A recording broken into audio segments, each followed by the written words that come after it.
Thanks for joining us.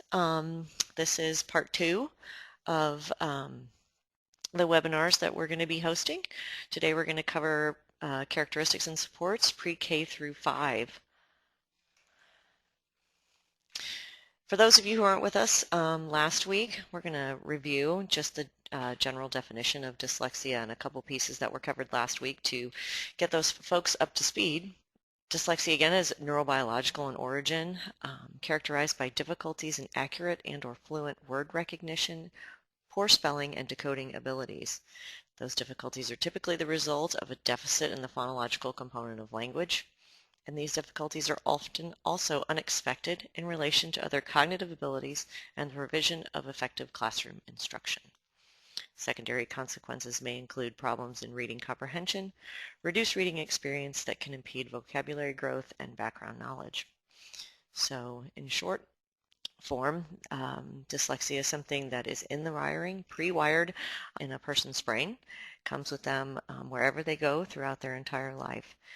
However, we know that it exists in that phonological component of language, so when we can address that and remediate it early and intensely, those later effects can be avoided. Here's again that graphic that we looked at last week from Dr. De Juan's work in France. It illustrates all the highlighted areas that we need to access to do reading, writing, speaking, and what a complex network it is, and how those pathways really have to be efficient and effective for all of those tasks to be done well, particularly for our school-age children. So let's start right in with pre-K and kindergarten.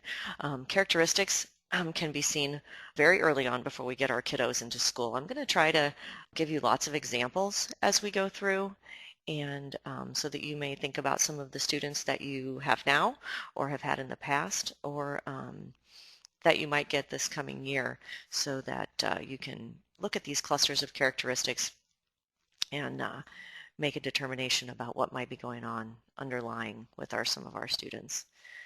So many of our students that are identified with dyslexia later are delayed in their language. Dyslexia is a language processing disorder, and we often find that our dyslexic kiddos are later in coming to their oral language. So they may be 2 years old before they're stringing together maybe 2 or 3 words, when our more skilled language kiddos are speaking full sentences by then.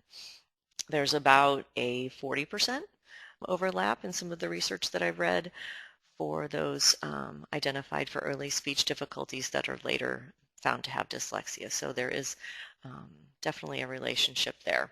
We see our kids mixing up sounds and syllables in multi-syllable words, and that's an adorable trait for maybe a 2 or 3-year-old who says something like aminol or biscotti or hecalopter or flutterby, things like that.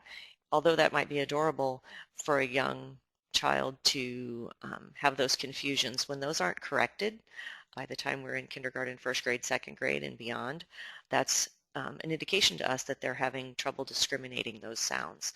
Most kids with characteristics of dyslexia don't hear that they're mixing up those sounds and syllables. So when you would try to correct them, they might look at you and say, well, that's what I said. So, and again, this is something that might persist into adulthood with sounds being out of order or inserting or leaving out sounds in words. When we looked at our graphic about those areas of the brain that are necessary for reading, writing, speaking, we know that the dyslexic students overactivate the right hemisphere of their brain and underactivate that left hemisphere, so they're less efficient in learning those pre-reading skills. But that also affects our hand dominance. So you might see a student who may be adept at using both their hands early on, may write with their right hand or their left hand. It may take them a little bit longer to decide which hand they're going to use to eat with, or the hand that they're going to use to throw with. And that overactivation of the right hemisphere plays into that. Statistically, we have a disproportionate amount of left-handedness among dyslexic students. Upwards of half of our students with dyslexia are left-handed. So again, a disproportionate amount. Those early preschoolers, when we're introducing colors and numbers and letters to them, have a disproportionate difficulty learning those things. May take them many, many more exposures to have their colors or numbers memorized and have those rote. They also have difficulty seeing patterns in words, and this is particularly true with rhyming and being able to discriminate those sounds and make the connections between those sounds. Hat, bat, sat, mat. And that is under that underlying difficulty in phonological awareness where that challenge is. Students in pre-K might be much later in recognizing their letters, even those letters in their own name. It seems like a very logical place for us to start introducing letters. The student's name, the names of their siblings, and the letters that make up those names. Again, it will take many, many more exposures for a dyslexic student to recognize those letters, even the ones, again, in their own names. They have difficulty attaching labels to objects. They may misname something, and this could be something as easy as a pencil versus a crayon, or if you ask them to hand you a fork and you get a spoon. Again, some of those memory pieces are really, really challenging for our kids, and they may say sock instead of shoe, or shirt instead of coat, and things of that nature. Trouble following directions or sequencing, and this is what makes routine so important for our kids. And we give our kids many, many directions. Go upstairs, brush your teeth, get your jacket and your shoes, come back downstairs, and your child may come downstairs with only their shoes or with only their coat or half-dressed. Even after many reminders, there are only so many things in a sequence that a child can remember and carry out. This is true also when we get into multi-step directions that are needed, or multi-step processes that are needed to do things like tell time. Or tie your shoes. And this is rote memorization. Again, that's very, very difficult for our kiddos. Telling time also plays into directional confusion. Now, directional confusion, for many of us who know adults that struggle with this, we think about turning left, no, the other left. This is a joke amongst my parents. My mother's terribly directionally confused, and she always turns the wrong way unless you give her a visual in what direction you want her to go when she's driving.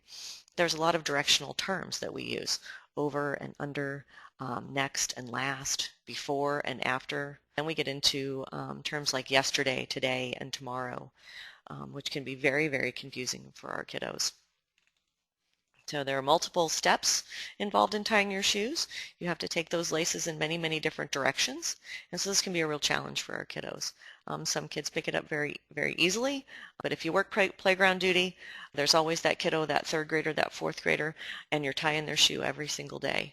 And so again, some of those just little red flags that we want to be looking out for so that we can step back and look at the bigger picture and see if there might be some other things going on with that student. Poor spelling. This is often a sign amongst our students before their reading might be a red flag.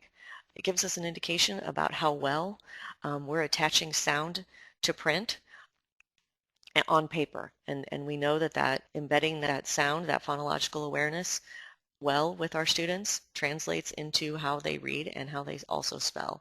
So some of our students might be able to fool us and pick up those early reading skills by memorization, by context, by picture clues, and things of that sort.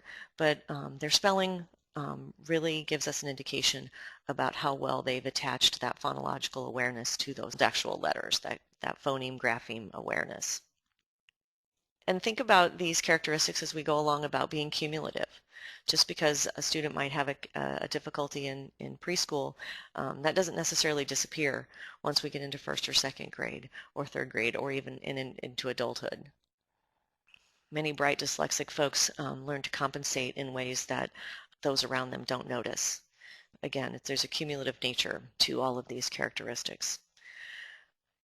Moving into grades 1 and 2, when we start learning how to read, reading more, and being expected to grow our vocabulary and expand our word knowledge, a dyslexic student will take many, many more exposures to a word to have that word in their sight vocabulary be instantly recognizable to them when compared to their skilled counterparts. Some recent research has shown us that a skilled reader will have a word in their sight vocabulary, instantly recognizable, instantly retrievable, after 3 to 4 exposures.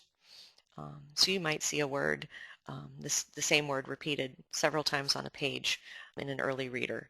And a skilled reader will have that by the bottom of that page in their sight vocabulary. A dyslexic student may take upwards of 30 exposures to have a word in their sight vocabulary. So again, there's another cumulative nature to this struggle that really impedes that vocabulary growth, really impedes our ability to build those in an exponential way like we really want our students to do. Word retrieval. Word retrieval is something that begins very early on and often persists into adulthood. And I think as we all mature, we have trouble finding our words.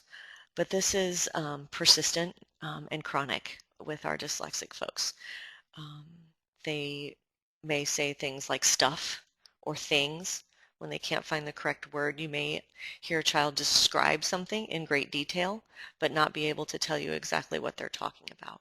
Again, this is something that can persist into adulthood. You can also say something that is close, but not exactly the same term. So if we were talking about weather or land masses or something like that, I've heard students confuse tornado and volcano, words that sound very similar but have different meanings. Trouble with memorization. This again can spill over into other content areas. We want our students to firstly memorize the alphabet. We want them to memorize the spelling of their names, particularly difficult with some of our students when they have to memorize their middle name, just remembering their middle name and the spelling of that because they don't use it very often. For those who have long and complex last names, this can be challenging as well. Days of the week, months of the year, again, can be very, very challenging for our students. You know, there is a sequence of days and months that must be memorized, and this can be really challenging. We had a discussion, very heated discussion in my house years ago about the days of the week, and my son was really struggling. For those of you who've heard me talk before, my husband and my son are both severely dyslexic, and you know, getting that sequence of days automatic and embedded for him was really difficult. This, again, can spill over into math, trouble with memorization, those math facts. Some of our students can be very strong in their math skills and conceptually understand math, but get hung up on those basic math facts. And that issue with sequencing also comes into play here when memorizing our math facts. Directional confusion and sequencing. When our dyslexic students come up upon their math facts, and they might be able to memorize those lower math facts, the 1 through 5 range, but again, the 6 through 10 or 6 through 12 is really challenging for them. And with directional confusion and sequencing, the idea that 8 times 6, for most of us who can do those easy math facts, is the same as 6 times 8, 8 times 6, 6 times 8, same problem in reverse. For our students who struggle with directionality, they don't automatically intuit that that's the same problem in a different order. So it's just another set of facts that they must, again, memorize. And memorization is the way that they approach so many things in school. And think about how difficult that must be for them by the end of the day, just to have everything that you are exposed to that you must commit to memory. Quite taxing. Handwriting. We don't talk about handwriting very much in relationship to dyslexia, and I'm not an occupational therapist. I'm not here to give you an OT discussion, but we know that, again, there are sequencing challenges and directional confusion and memorization challenges with dyslexia. So when we talk about handwriting, our students approach handwriting in any number of ways. They may have an immature pencil grip. They use multiple unnecessary strokes. They start from the bottom up and have poor use of space and any multitude of things. Now, Dyslexia doesn't always come with handwriting challenges. Those handwriting challenges and dysgraphia don't always come with dyslexia. Those are truly separate concerns, but there can be spillover into that handwriting area. So something we want to look at and be aware of. Again, the big picture. Written expression can also be really challenging for our students with dyslexia. We know that they're cognitively capable, oftentimes very bright. Getting those ideas down on paper if they do have a handwriting challenge, if again there's challenges with spelling, those writing conventions come into play. Are we using periods? Are we using capital letters? Are we using commas properly? All of those things can be very, very challenging for dyslexic students. So they may have wonderful ideas that they can express to you orally, but when those ideas start to be written down on paper, don't come across quite so well. Listening to a dyslexic student read aloud is often a painful undertaking. There are any number of errors and miscues that they might make when they're reading aloud. This is what makes an oral reading fluency screener really important, particularly for those students maybe in 4th, 5th, 6th grade and even beyond, because we can analyze some of those errors and really get an idea about what the underlying concern is. So some of the things that you might see a student do is reading aloud, guessing based on shape.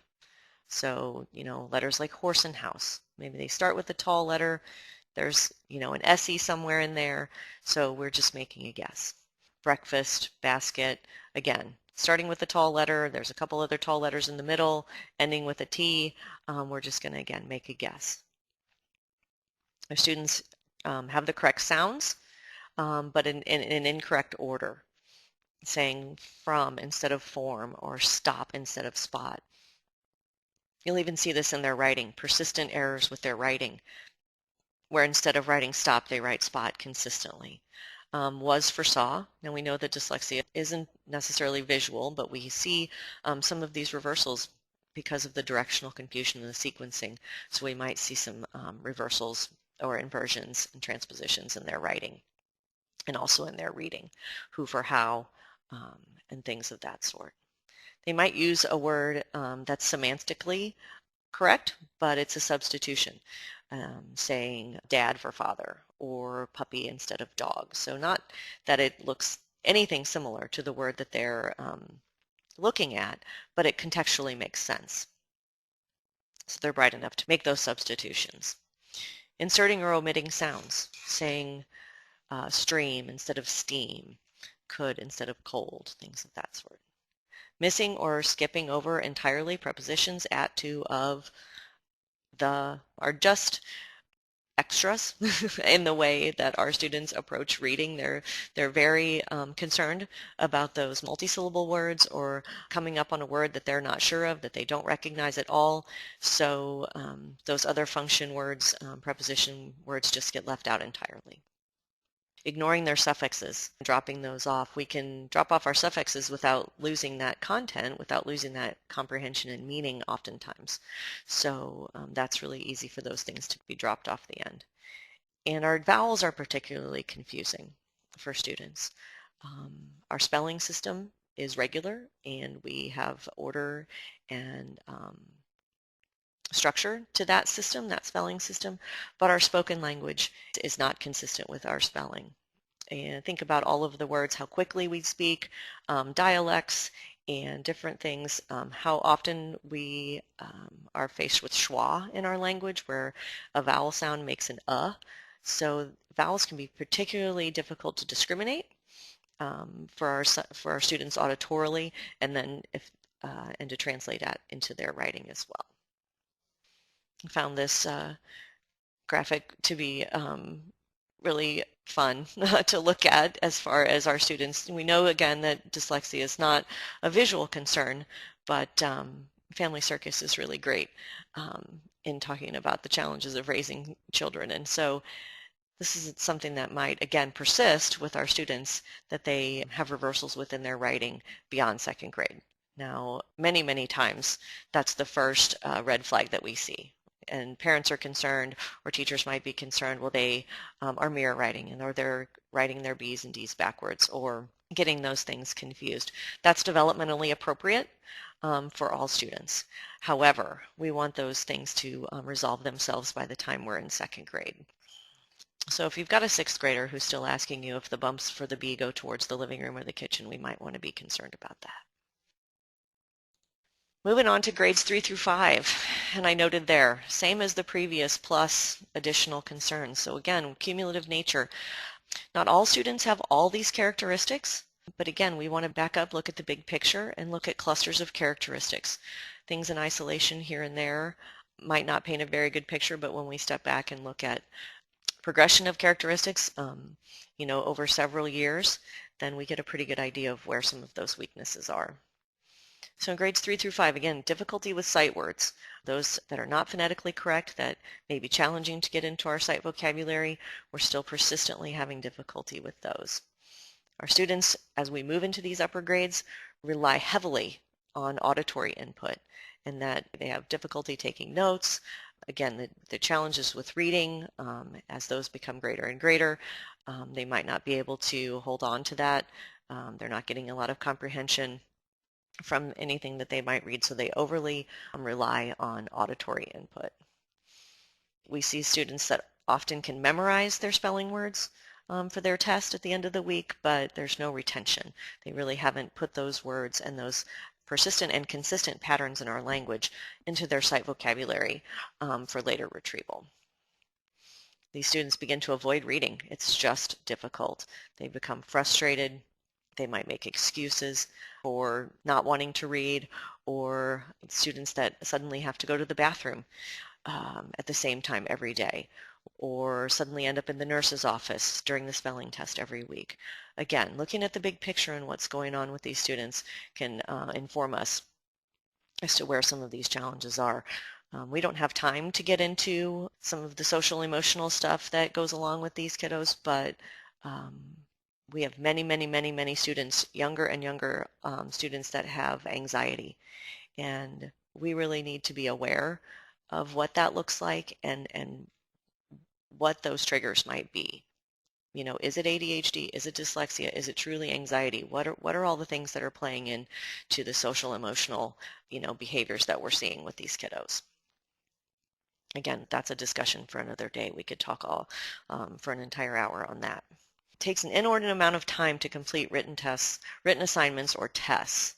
Dr. Shaywitz talks about this quite a lot in her book, Overcoming Dyslexia, in that the cognitive capacity is there. Our students just take much longer to access that. And we have to be conscious of that and give them that time, that extra time to process. Our dyslexic students often seem brighter than their written work. You think about a student who can explain to you orally or verbally in great detail something that they might want to write about, whether it be a story or something that they're passionate about.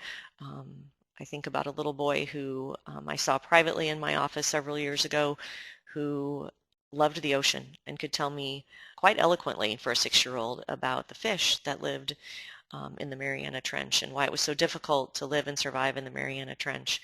And he talked at length to me about that, using all the correct vocabulary for the names of the fish and different things. Me orally was nothing like what it sounded. So again, that discrepancy or that disparity between what you hear orally and what you might get when you say, oh, go write for me about that. Effort is not commensurate with grades. I think this is one of the first red flags that we might see for not even maybe a later student, but even in first grade or second grade, that student that is just working so hard that is putting forth the effort. But again, that written product or their grades or how they might be scoring on test is just not commensurate with the effort that you're seeing them put in. I think eventually when we get into those later grades, we'll talk about that next week, that effort starts to wane because the challenges are just too much, and why should I try harder when it doesn't matter? So we'll talk about that a little bit more next week when we talk about grades 6 through 12. But I think it's a good consideration to have for all grades. Written versus oral word choice. It's a little bit what I alluded to a minute ago with my little guy in the Mariana Trench. Orally, our students might have a good vocabulary, might understand multi-syllable words, be able to use them appropriately, but when it comes to putting those words on paper, they don't know how to spell them. And so I'm going to dumb down my writing to the words that I can spell. I don't want it to look poorly on paper. So I'm going to make different word choices on my written work than I would when I'm discussing something orally. We know that memorization and sequencing and those things are a challenge for our students, and that spills over into testing. When the testing demands are names and dates, geography, state capitals, any of those kinds of rote memorization type tasks, it's going to be really, really difficult for our kiddos to remember those. Now, some accommodations that we'll talk about in a little while are out there to help support that challenge. But when given a blank to fill in with a name or a date or a vocabulary word or something like that, that's going to be real challenging for these dyslexic students. There's more reading demands, and we're asking our students to retell or tell us about the main idea or the challenges in a story. Again, it's really difficult for those students to hone in on those specifics. They are maybe good at retelling globally, but not, again, digging down into those specifics that might have been within a story. Most of these characteristics I retrieved online from understood.org. That's a really nice website for educators and for parents to learn about different supports that are out there. They do professional development for parents. They have webinars. This Understood is an arm of the National Center for Learning Disabilities, LDA. So that's a really nice resource. So if you're listening to the recorded version of this, I think it'd be a really great opportunity to pause and have a few minutes of discussion in your group about characteristics that you might have just been exposed to, some of your thoughts, students that you're thinking about, either past students or students that you're currently working with, and troubleshooting some of those pieces, and then come back and we can talk about supports and accommodations. So accommodations really fall into some general categories. Now, in the guidance document that is linked up in our quick links box on the dyslexia page, there are about 3 pages, pages 6 through 9, I believe, on the guidance document, is a really exhaustive list of accommodations and supports that are out there. And I think it's important to tailor an accommodation to a student, scaffold those when we can, do a gradual release if at all possible for our students so that they eventually, not need those supports anymore. Let me go back really quickly into something that I forgot to mention when talking about characteristics, is that with the cumulative nature of the characteristics, there's also a spectrum of characteristics. Well, a student might have a lot of challenges with spelling or with handwriting or with sequencing or memorization, where another child who may have characteristics of dyslexia may struggle with something else. So there is a spectrum of characteristics and severities within each of those characteristics. So even siblings within a family that might be struggling with dyslexia might have a little bit of a different profile than each other. So something to consider. Again, that spectrum piece of the disorder. So sorry about that. I just forgot to mention. So moving into general accommodations, extended time. Again, we're talking about a language processing disorder that our students really, really need that extra time to access. Whenever we can give them a little bit of extra time, whether it be on an assignment or particularly with a test, whether that be just a spelling test or a social studies test or moving into the later grades when we get into the ACT and things like that. Extended time makes a huge difference in the written product or the outcome that you might get with a student. Repeated review. And these are things, these accommodations and supports are often things that you will find teachers do automatically. And they can really level the playing field for our students with dyslexia and those characteristics. Repeated review. When talk about that over reliance on auditory information, So when those things are reviewed auditorily, backed up with written explanations, again, that's just reinforcing those things and assisting those students in accessing that information. Teacher-provided notes can be a real game changer for students. I think even in those earlier grades when we're trying to groom our students and teach them how to take notes, if we're providing them with even a page of kind of skeleton notes or pages of notes with maybe a few blanks left in so the students can fill in some of those key terms or fill in some of those main ideas themselves. So we're not just handing over our notes, we're really trying to engage them in the process and giving them a task, but not expecting them to decide what's important and what those key terms are to write down. With handwriting challenges, we often see challenges with copying, whether that being copying something off the board or copying something out of a book. So just being aware of how challenging those tasks can be, providing extra copies of handouts or room for handwriting, things of that sort.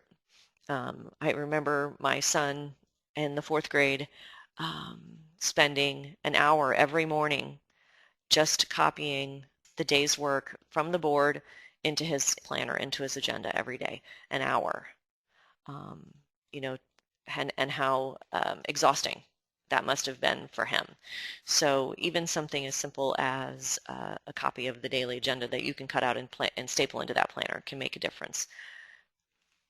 Models, scaffolding, and chunking, those things, again, that we often do in our classrooms automatically, can make a huge difference for our students. Again, breaking those projects down, that chunking or scaffolding, so that they're not overwhelmed with a large project, and breaking things down into smaller steps. Graphic organizers provide our students with a visual that can help them plan and can help them see the different pieces that have to come together, can really, again, be a game changer for them and their thought process and getting it down. Test formats, different timing for the test, whether that be broken up into multiple sessions or having a student take the test in the morning or in the afternoon when they may seem to be more alert or more engaged, is always a really nice accommodation. Multiple choice seems to be a good option for our students. However, too many choices, and if we have challenges with reading or in going through those multiple choices where there may be double negatives, this is always true except when, or all the above but not when, and so there's a lot of double negatives and exceptions in there that can be difficult for dyslexic students to read into. Fill in the blank is a really nice test format if we have a word bank, where that's an option for students to choose the appropriate term and put that into a fill-in-the-blank format. Oral directions with printed directions, always good to have a backup for printing, especially some work that goes home. I know that my student, my dyslexic kiddo, always opted to not finish his work at home because he wanted to get it right.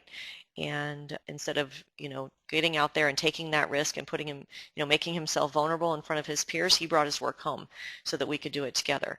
And a lot of times there weren't written directions to come home with, and so we were sort of figuring it out.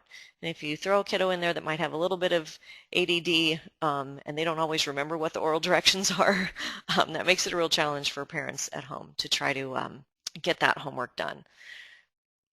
So that said, another consideration when we're talking about homework, since I kind of went down that path, is that extra reading in the evening for students, we want them to have those good phonological awareness skills, be building that up, getting into text and practicing what they're learning, but know that this is a heritable challenge, and that when there's extra reading sent home at night, you may be sending that home to a parent who also has that challenge. We want to build up these kids, we want them to improve their reading and get those things done, but they may be at home with a parent who really doesn't have the ability to help them. So just an extra layer there to consider when we talk about homework and nightly reading assignments. Planners and organizers, those aren't necessarily paper and pencil anymore, so encouraging the use of technology teaching a student how to organize their planner, how to color code things, how to keep a folder in order, and do all of those things can take a village. But there are lots of really great accommodations out there, and building those skills early and often with our students, practice makes permanent, with reading and all of those things. So building those skills early and teaching them how to keep their things organized has a long-term payoff. Dyslexic kiddos, most kiddos in fact, don't we all thrive with routine? So really having that routine every day in our classrooms, because we know that sequencing is such a challenge for our kids. Again, that's going to spill over into that morning routine or that afternoon routine where it's going to take one of who I call my kids much longer to remember that in the morning I'm supposed to put up my backpack, and then I'm supposed to get out my morning work, and I'm supposed to turn in my lunch choice, and I'm supposed to do these 3 or 4 things before we get our day started. Maintaining that consistent routine will help my student get that routine into their repertoire sooner. Maybe not sooner than the rest of their classmates, but they'll get there eventually. Structured time for organizing and transitioning. Because these students struggle with language processing and they tend to be cognitively bright, sometimes that time between math and social studies, or those transition times, some of my kiddos might still be processing some of the things that were being discussed. They need time to kind of finish that thought before they move on, or it may take them a few extra minutes to get their laptop up and running, or their Chromebook up and running, or to finish up a sentence or a couple words before moving on to the next thing. Giving them just a few extra minutes to transition from one task to the next, or to organize what they're working on, can make them feel like they have some closure before they move on to the next thing. Visual supports around the room, spelling, letters, numbers, math, all of those things, and making sure those visual supports are not overwhelming but really useful, and that those are fluid and growing. So setting up your word walls, making multiplication tables, cursive letter writing, all of those things accessible around the room where kiddos can see those is really helpful. We want to make sure, though, that whenever we put up word walls, whenever we put up those phonics charts, that we're conscious about what those have on them. I've seen lots of really beautiful phonics charts that have irregular phonics sounds on them. So we want to make sure that we're picking authentic phonics charts and word walls for our classrooms. For our students that, again, are uncomfortable with their reading ability, we don't want to put them on the spot. We want them to participate in oral reading or round-robin reading, but only if they volunteer to do so. This, again, is a part of that social and emotional piece that comes with dyslexia. These students know very, very early on that they are not performing at the level that their peers are. And we want to salvage and cherish that self-esteem and that confidence that they have, and foster that.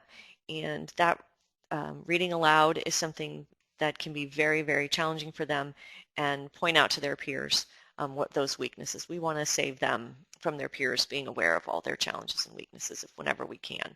So really important. Opportunities for response that support memory challenges. So again, with recall and memory, when we're asking a student different things, if they volunteer, then that's wonderful, but pointing out a student and calling on a student and asking them, say, who did something or where did something take place, or asking them to, again, retrieve an answer might take longer. So there's going to be a long pause when they're trying to fish out that information, and they may say something that's close but not exactly right due to those word retrieval concerns. But given the opportunity, if you support that by saying, was it here or there, or was it this person or that person, by giving them those options, you support them in making the right choice, and then you'll get at whether or not they've been paying attention and have that content mastered. Technology. I am not a technology expert. I can speak only briefly on the tech that's out there. I do know that we have schools that are providing Chromebooks and iPads and devices to their students earlier and earlier, which can be a wonderful accommodation. But with that comes some challenges in and of itself. What is available to that student on that Chromebook, on that laptop, on that iPad? What's available to that student that's really going to support them? So I think sometimes we think about this a little bit in reverse. So here's an iPad, and so that'll help you. But is that the tool? Is that the appropriate tool for that student? So we really want to match the accommodation, match the support with the student need. And what kind of training do we have for the student, for the teacher, and for the parent to really support that student in using whatever technology, whatever assistive component that might be, whether it be voice prediction software or voice recognition software, some e-reader that might be reading aloud. There are so many supports and assistive technology pieces out there that it's difficult to know which one is right for your student. So, and how we can all work together, again, for parents and teachers to support that student in using that technology. Typewritten work, again, this goes back to handwriting challenges. Typewritten work can be a real game changer for students. That have handwriting challenges. We're a tech-driven society. Keyboarding is something that is a life skill that we want all our students to have. And so we don't want to necessarily abandon written work, but whenever there's a lot of writing that might need to be done, an exception for typewritten work, there's really nice support. Access to digital resources. So those digital resources could be textbooks that have read aloud functions, being able to, again, access auditorily different things. That over-reliance on audio input is something that we can capitalize on because we don't want our reading level that might not be on grade. We don't want our reading level to hold our student back from the content that they can handle. We don't want a fourth grader or fifth grader who's reading a year or two below grade to not be able to have access to the science content that they can understand. We want them to have access to that if they can cognitively handle that. So we want to keep them on par with their peers as much as we can. And audio supports are the way that we can do that. For technology, there are wonderful resources out there. Missouri Assistive Technology has a lending library. If you're not familiar with that, I can post a link to their website. You can reach out to them, and they have any number of apps, LiveScribe pens, any kind of assistive technology pieces that they will loan to you. You can try them out, use them. They will train you on how to use them before, if you decide you want something like that before your district or your building makes an investment in something. So they're a wonderful resource. That social emotional piece, again, is really important. We want to gauge our frustration for our students and know when they're starting to break down or shut down, and give them a lot of opportunities, maybe outside of traditional written work or testing, to show you mastery, to display what they have learned and how they know the content that they've been exposed to. Positive feedback, of course, is good for all of us. Acknowledging their effort in the process as well as the outcome. I saw that you worked really hard, and again, supporting that effort, because most of our students want to do well. They want to please you. They want to please their parents, and they are working extra hard to get those often mediocre outcomes. So, and trying to figure out where some of those strengths are. We all can't be good at everything. And that's okay, and we have to encourage our students that that's okay as well. So focusing on those strengths. So some content considerations for those grade levels. A calculator can be a really nice support or accommodation for those math facts, for those students, again, who conceptually understand math but might just get hung up on those basic math operations, the addition, subtraction, multiplication. Order of operations. Again, when we're talking about memorization or sequencing, an order of operations accommodation can really make a difference on whether or not that student will be able to show you mastery, because they may leave out a step in a 3 or 4 step process. And reading support. We have many, many math programs that have language, and a lot of language in them, which can be challenging for a student who has a good understanding conceptually of math, who might need some extra support to figure out how to get get that information out of a paragraph, or what's the important pieces of that math problem that I need to pull, and what's just the extras.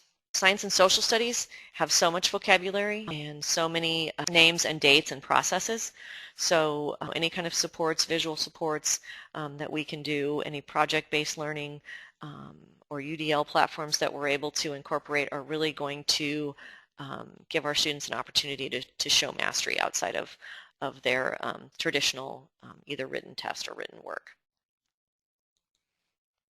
So we have a few minutes left. If there's any questions, please post them up here and I'll try to answer those. I'm going to move on to the next slides so I can cover that before we finish. It looks like Chris has already posted the handouts, so those are there. And there's our feedback. Here's some resources that we've been sharing. The RPDC group, I mentioned this last week, but the RPDCs in your area are going to be offering some trainings. Most of those can be found on mylearningplan.com. If you Google dyslexia, those will come up. If you're in the St. Louis area, you'll want to look on EdPlus on their website. If you're in the West Plains area or in the southwest part of the state, that might be through Southwest Center for Educational Excellence. So please check those out. We'll be moving into some reaching and teaching sessions as we get into the school year, and those will be instructional pieces to support these dyslexic learners. And these are some of the resources that we've utilized in our trainings up to this point. There are also some online resources I wanted to share for evidence-based instruction, for supports, and for reading research and things of that sort. So Florida Center for Reading Research, National Center for Improving Literacy is fairly new. That's funded by a federal grant that was developed through the READ Act. If you recall that when President Obama was president. International Dyslexia Association, Reading Rockets, again, which was a result of some work of the National Reading Panel. Understood that I mentioned earlier, National Center for Intensive Intervention, which is RTI based, and the Center for Effective Reading Instruction. So those are some nice resources that you might want to check out within your buildings for more information. This is my contact information if you don't already have it. You do use an Edmodo platform to communicate, but since we don't have a Google group, the name of the group is MODAC. They couldn't have a group without having an acronym. So MO-DAC, Dyslexia Awareness Collaborative. If you could build a profile through Edmodo, this is the code, and it will send me a notification. I'll get you into the group, and that's where you can find some training opportunities, research, network with other teachers, and things of that sort. We're coming up right on the end. We don't necessarily need to finish it at 11:30. No one else is waiting to take over the room, so happy to entertain any questions if you have them. If not, thank you so much for joining us, and I'll stay on here for a few minutes. I'm going to turn my mic off, but I'll stay on here for a few minutes and see if there's any additional questions.